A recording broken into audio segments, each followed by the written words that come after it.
Monsoon wedding, monsoon wedding. I had an elaborate intro for this, but damn it, it's not raining. It's the middle of summer. I mean, you get it. Anyway, hello there, CriterioNate here, number 489. Miranaires, Monsoon Wedding, and 7 short films, but we'll get to those later. 2001, 114 minutes, color surround in English and Hindi with English subtitles, 1.85 aspect ratio. All right, well, at long last, we're here to do this one.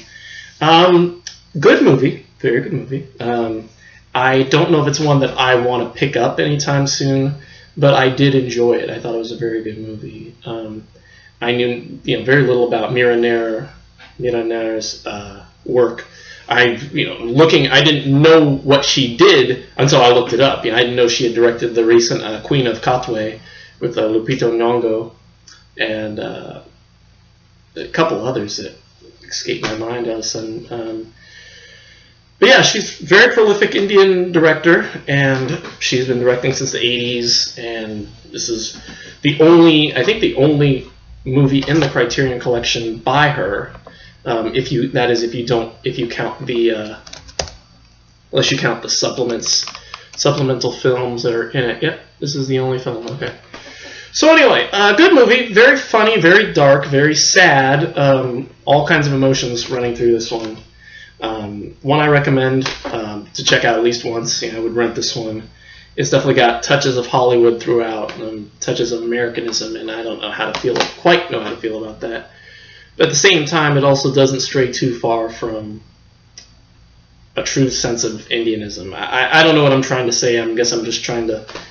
Maybe it's because IFC's behind it. I don't know. I have my criticisms about IFC films, or productions, whatever. But anyway, so let's talk about this. Monsoon Wedding. It's a movie about... So I actually did this in 2 parts. I watched the movie yesterday, disc 1 yesterday and disc 2 today. So I will refer to this and the Wikipedia page for certain details about the plot. It's about this family, the Vermas, who have arranged a wedding. Lalit and Pimi, the father and mother, who have arranged the wedding for their daughter Aditi to get married to this Indian guy who lives in America, and his name is Hemat Rai, and he lives there and he's got a job there and all that. They live in India, and so they're arranging the wedding, and they've got this and I want to say Lalit is fantastic. Yeah, he's played by Nasiruddin Shah, and he's one of my favorite characters. Throughout the movie, he keeps proving himself to be just this amazing dad, throughout. And so he's really struggling to put this wedding on, even though his finances are going down the tube. And in most, I guess in the customs, like the family is invited over and they all stay together before the wedding and they all learn about each other.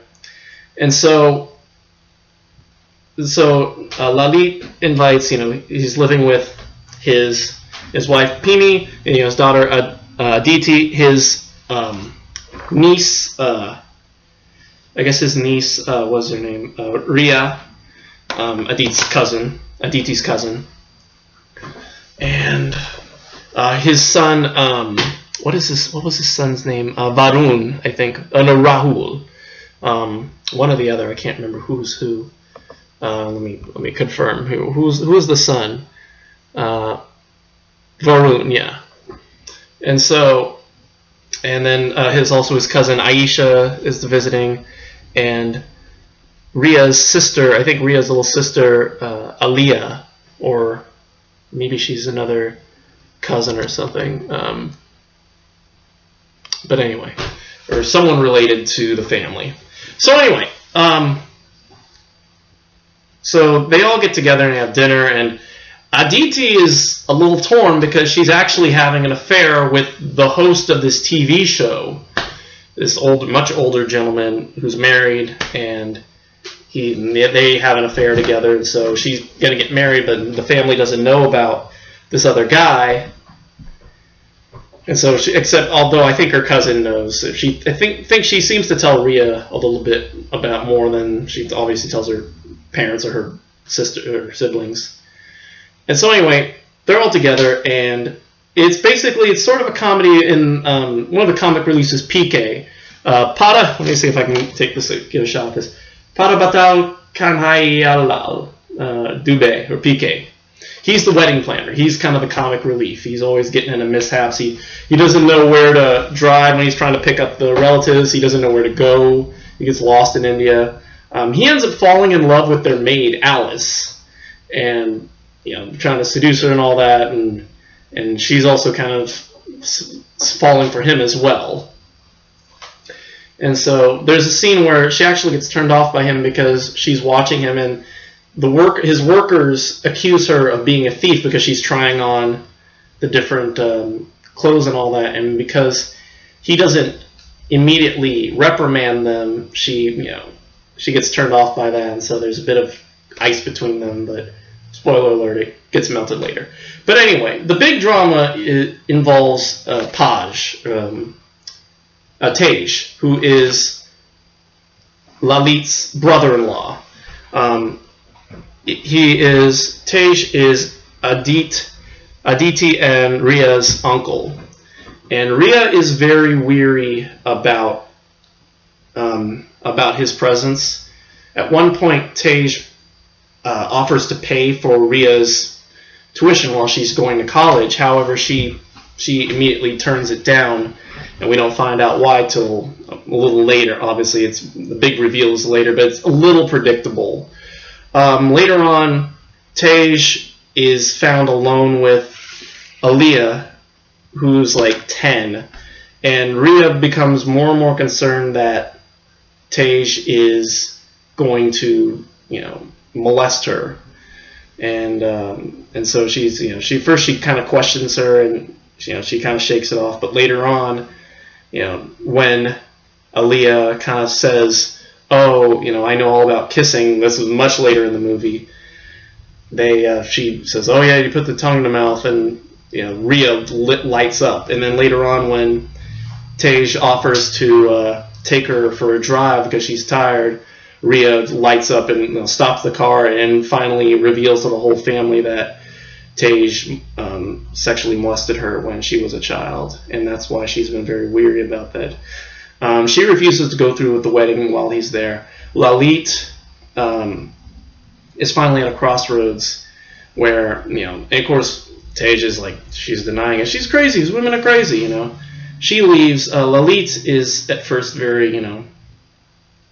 confused and all that, and so he ends up catching up to Ria in the city, and he finds her and he begs her to come back, and he realizes the wedding cannot go on without you, and so reluctantly she finally goes back, and while they're going through with it, they in a moment when they're honoring Ria's father who had passed away, which is why she's living with the Vermas,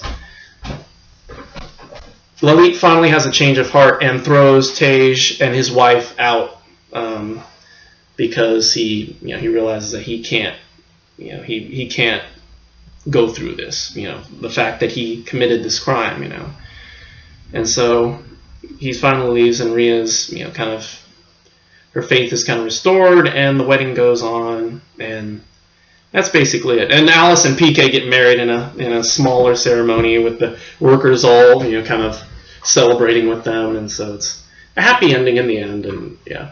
Oh yeah, there's a subplot about the Aditi's brother Varun being gay apparently, or Lalit fears that he will become gay because he's planning this. He sits around and watches TV all day, and he's planning this dance with his female cousin, and so he wants to send him off to boarding school or military school or something to toughen him up and all that. So it's a mess.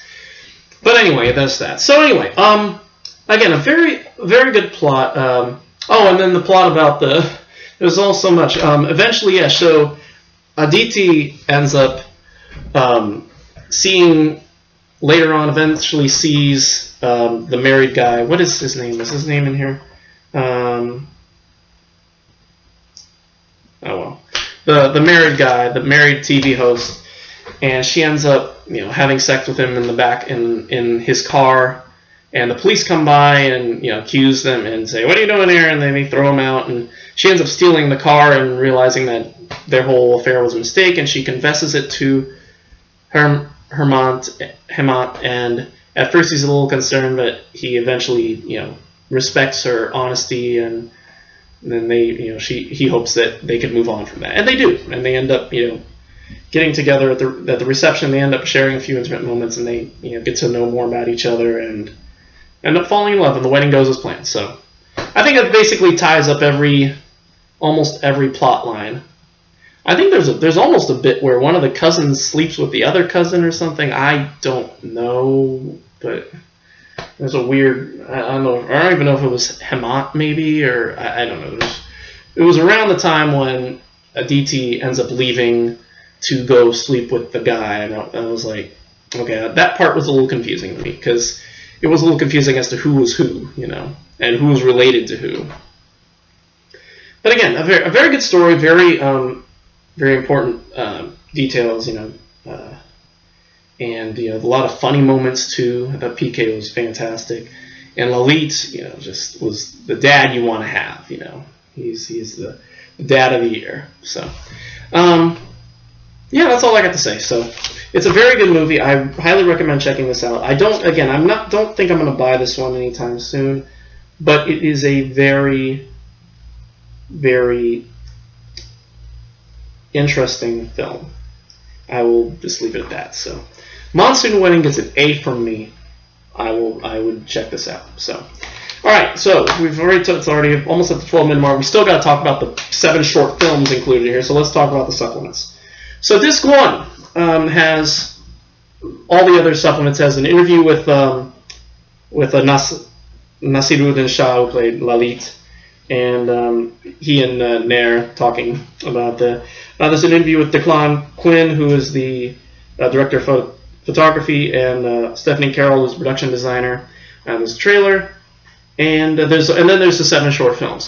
One of them is on disc 1, and that's called The Laughing Club of India, and that's from 2000, and it's basically about these laughing clubs that were developed where Indians would get together and laugh, and it's a kind of a form of yoga. It's a form of releasing tension and all that, where people just get together and laugh and practice different laughs, and it's very interesting stuff. So that's disc 1. Disc 2 has the other 6 films. There's 2 documentary films one called So Far From India from 1982, and it's about this guy who's like a newspaper seller, and he's trying to make a living in America, and he has a wife back home in India, and he's struggling with trying to get her out there at the same time trying to also find his place in America.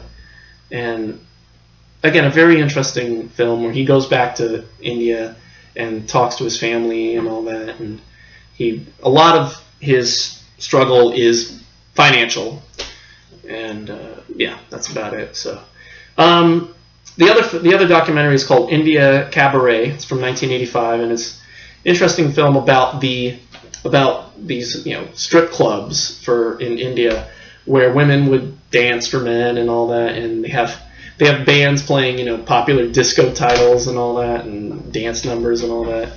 It was really interesting to see Indian guys singing "Rock Ya Baby" by I forget the guy who did it, but and stuff like "Funky Town" by Lips Incorporated, and yeah, so it was really interesting stuff, and it kind of focuses about one of the longtime proprietors who go there, or the customers, and his wife, who he says, "Oh, I'm just going there for business" and all that, and she kind of believes him, like, "Oh yeah, it's business."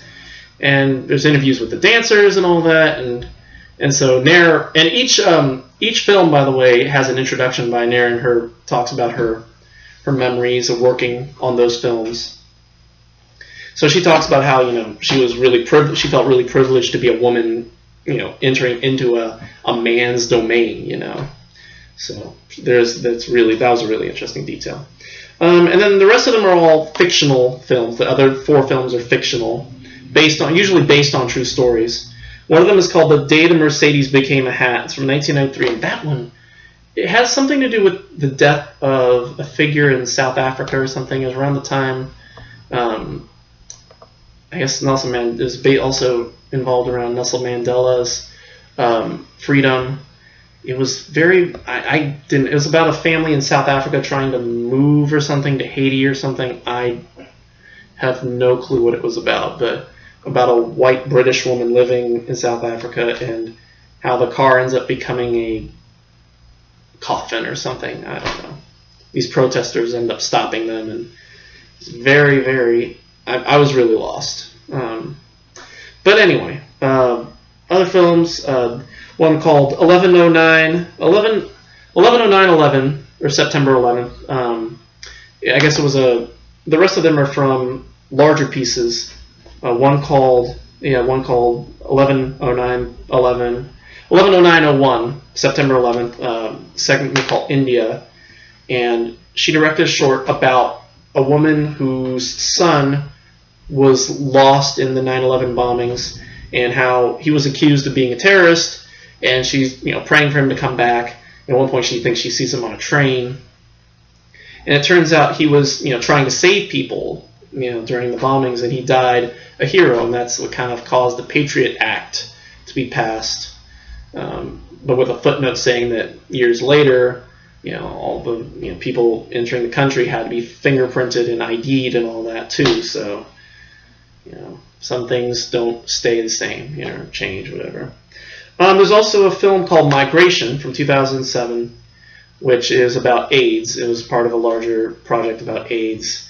It's basically, I guess it was during a period when the AIDS epidemic was steadily rising in India, and so Nair directed a film about a guy who has a girlfriend, and however he has a boyfriend on the side, and he has AIDS, and he ends up passing AIDS to him, and he ends up passing AIDS to her. She becomes pregnant, and the baby has AIDS, and so he ends up crying at the foot of her bed because the nurse tells him that that the baby's gonna die because he has AIDS. And so it's a very cautionary tale about something that we Americans have known since the 80s, and we still need to take care of ourselves. So.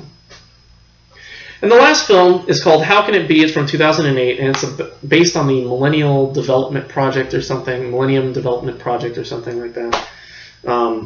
And it was about women's rights, or gender equality for women. And it was about a woman who lives with her husband and son, and she ends up leaving them to make her own living or something. And that one was kind of confusing too. I was a little lost. Maybe I think some of it is because of the films were so short. The shorter the film, you got to pay attention. Sometimes it's hard for me to pick up certain details with such a quick or short time. I'm not sure what I should be focusing on or not. So there is that. But anyway, again, all these films show that Nair is a fantastic director, and I would like to see more by her. And she's done. I've heard of some of her other movies like Vanity Fair and Amelia, and of course Queen of Katwe and Mississippi Masala with Denzel Washington, and Kama Sutra: A Tale of Love. Oh God, I totally forgot all about that film. Speaking of IFC, that movie kind of turned me on to IFC. I will admit that. So anyway, so yeah, that's all I have to say about this Monsoon Wedding and the 7 short films. Overall, an A. Check this out. Check it out, especially if you're a fan of Nair. Any of her recent stuff, this is the one you want to check out. So we're moving right along. Sorry we couldn't get to this one sooner, but we're trying to get these movies done. Coming up next, hopefully tomorrow, Wings of Desire, and then maybe Monday or maybe Tuesday, tomorrow as well, Z. And then got the next couple here too. I got Christmas Tale. I got this one here. I got this one with the giant guy here. I got this one here. I got the Gomorrah. I also got Downhill Racer. And then I also put a hold on Golden Age of Television. Hopefully that'll be here next week. Excited to see that. I need to also put a hold on Shay and the next Eclipse series, and we're going to try. I can't guarantee it, but I'm going to try my darndest to get this stuff done by mid-July. Mid-July will be done, and I'll be taking a break, and I don't know, we may not be able to... We may not start it until the new year. The next season may not start until January or so. If I decide to keep doing this season thing, but we'll talk more about that when I do the wrap-up, so... So anyway, that's it for me. Thank you for watching. Don't be a pedophile. Let's see. Yeah, don't be a pedophile. That's the most important one. Do not be a pedophile. And don't have sex with married people. And yeah, that's basically it. That's all I'm gonna give you. Oh, and wear a condom. Wear a fucking condom. Seriously. There's too many of us dying because of this, this mystery disease, So. And don't accuse Indian people to be terrorists. Don't be so quick to judge. And yeah, that's about it. That's all I got for you. So anyway, that's it for me. Thank you for watching. We will hopefully see you tomorrow in the next few 24 hours for Wings of Desire. And until then, goodbye.